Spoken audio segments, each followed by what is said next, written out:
A criação clama por alguém que enxergue além. Alguém que resista ao peso de carregar um código que não se traduz com palavras. Essa é a maldição dos visionários. Existe um momento na vida de algumas pessoas, bem poucas, onde algo começa a chamá-las. Não é uma voz, é um padrão. É como se o universo deixasse pistas sutis demais para os normais perceberem, mas gritantes demais para você ignorar. Você olha para o céu, para uma equação, para o sofrimento de alguém e até mesmo para uma sombra no quarto. E de repente, tudo parece parte de um único sistema, um sistema vivo. É aí que entra o Hextech, o símbolo perfeito daquilo que nos chama, mas ninguém consegue traduzir. Para Victor, isso não era uma mera tecnologia, era um convite, uma provocação divina.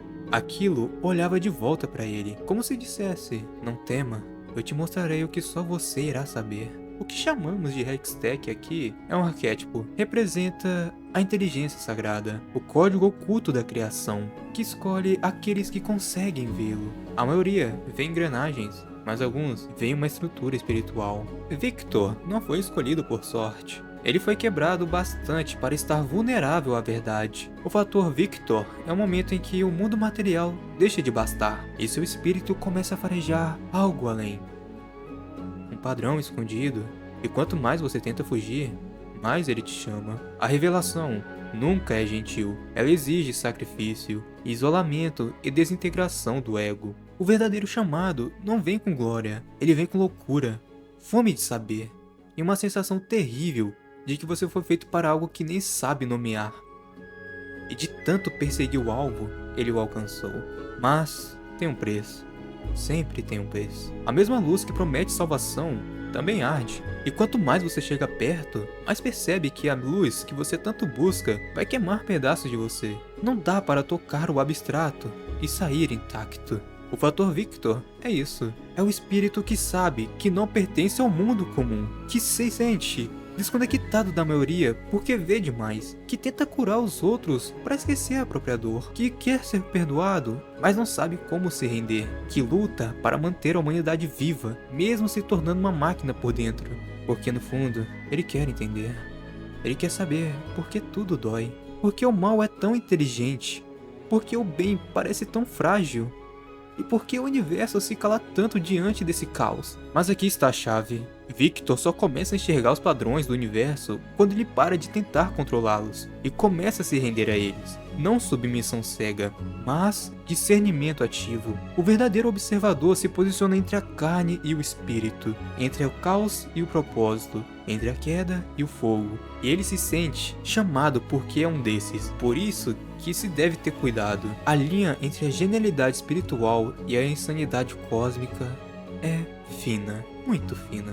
Por isso, não é suficiente apenas buscar. É necessário discernir o que se revela, porque nem tudo que brilha vem do alto. Nem toda resposta vem da luz verdadeira. A sabedoria que você busca vai tentar te destruir antes de te abençoar. E é por isso que Victor sangra. É por isso que você também sangra. Afinal, não é inteligente o homem se apoiar somente na própria sabedoria. Mas a cada gota derramada, uma nova lente se forma. E a cada lente, um novo padrão do universo se revela. Então a pergunta que te deixo para a próxima etapa é: você está pronto para continuar, mesmo se isso custar parte do que você acredita ser?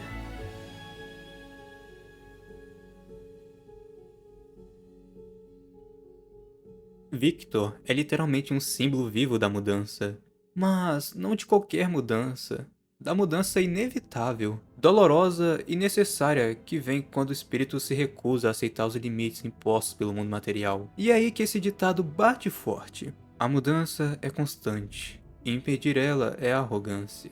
Enquanto Jace queria mudar o mundo à sua imagem, Victor queria entender qual era a sua imagem original. Um queria brilhar, e o outro queria curar. Mas, no fim, a mesma criação dividiu dois seres incompletos. Porque Victor não é só alguém que aceita a mudança, ele se funde a ela. Ele vê a decadência do próprio corpo como um lembrete. O tempo passa, a carne falha, a mente se esgota, mas a consciência pode evoluir.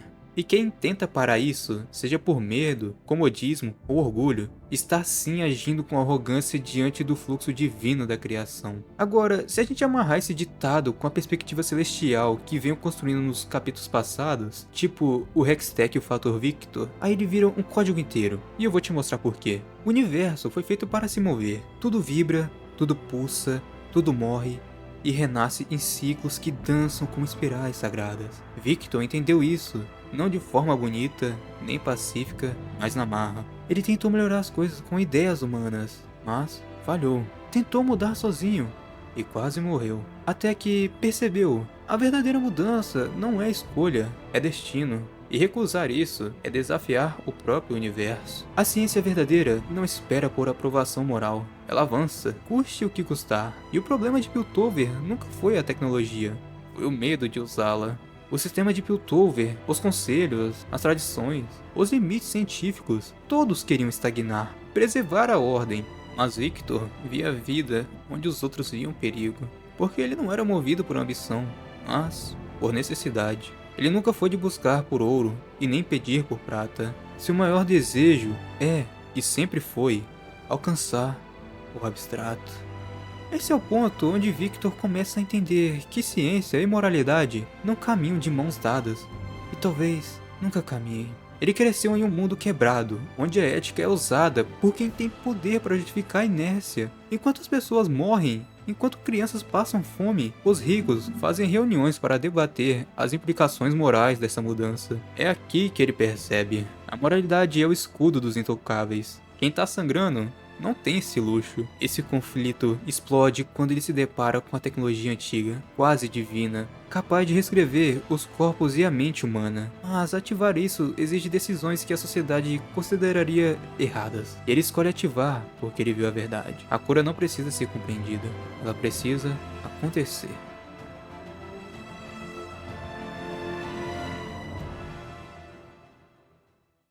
A dor é a prova de que ainda há carne, mas o abismo é a prova de que ainda há alma. Durante muito tempo, a humanidade procurou a redenção como quem implora por um bálsamo, sem entender que às vezes o bálsamo vira vício. E foi exatamente isso que aconteceu com ele. A cura se tornou um veneno. Victor estava morrendo, aos poucos, fisicamente. E a urgência disso transforma sua busca pela cura numa obsessão. Isso não é uma escolha racional. É uma tentativa de sobreviver espiritualmente à ideia de deixar de existir. A salvação, uma condenação bem intencionada. Victor acreditava de coração puro que poderia corrigir o erro original, que com avanço, lógica, unidade, ele poderia curar o mundo, acabar com o mal, extinguir o sofrimento, como se o caos fosse só uma rachadura no código da criação. E não, uma parte fundamental dele. Mas ele se esqueceu de uma coisa: a humanidade viva presa num paradoxo. Quanto mais ele entende, mais se vê ela ignorante. Quanto mais a humanidade tenta se salvar, mais ela se sabota. Quanto mais ela tenta ser luz, mais sua sombra cresce. Victor encarou o abismo de frente, e mais de uma vez. E ao contrário da maioria, ele não fugiu. Ele permaneceu ali e viu. Viu respostas, padrões, verdades cruas demais para a mente comum aceitar. Ele entendeu que o corpo mente. A carne finge estar bem, mas a consciência, ela lê tudo. O olhar que trai, a entonação que revela, o código invisível das intenções. E foi aí que algo mudou. Victor não queria mais salvar apenas por salvar. Ele queria libertar, curar não só a dor, mas o próprio erro de existir com as falhas. Porque ele também foi falho. E tudo que ele queria, um dia, era que tivessem feito o mesmo por ele. Por isso, ele deu tudo de si, cada parte, cada célula, não por orgulho, mas por fé. Por um ideal que poucos conseguiriam compreender. O mundo unificado por uma só mente, livre de preconceito, ódio e separação. E tentar impedir isso, impedir a criação dessa ponte entre carne e consciência, entre erro e propósito, isso sim seria arrogância. Mas há um problema sutil que poucos veem. Quem inspira o bem também pode trazer o mal para o mesmo, não por intenção, mas por consequência. Porque, ao tentar salvar todos, Victor precisou abandonar partes de si, e partes demais de si são perigosas quando esquecidas.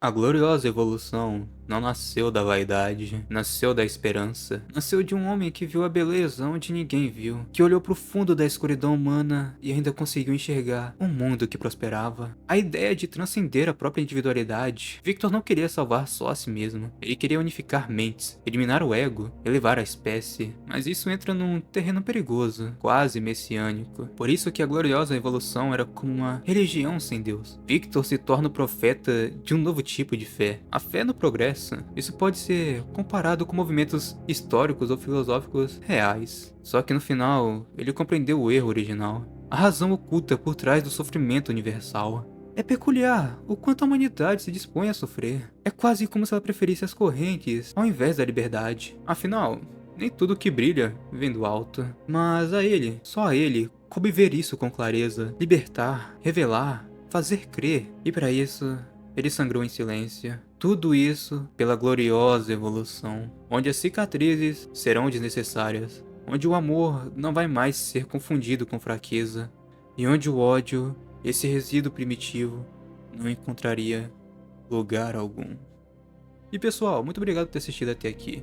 Eu gostaria de dizer a vocês nesse fim de vídeo que o intuito foi mais falar sobre a mentalidade do Victor e não sobre a sua história em si. Esse vídeo foi mais focado em pra quem já conhece um pouco da história dele, mas se você não conhece, assiste lá a série, pô.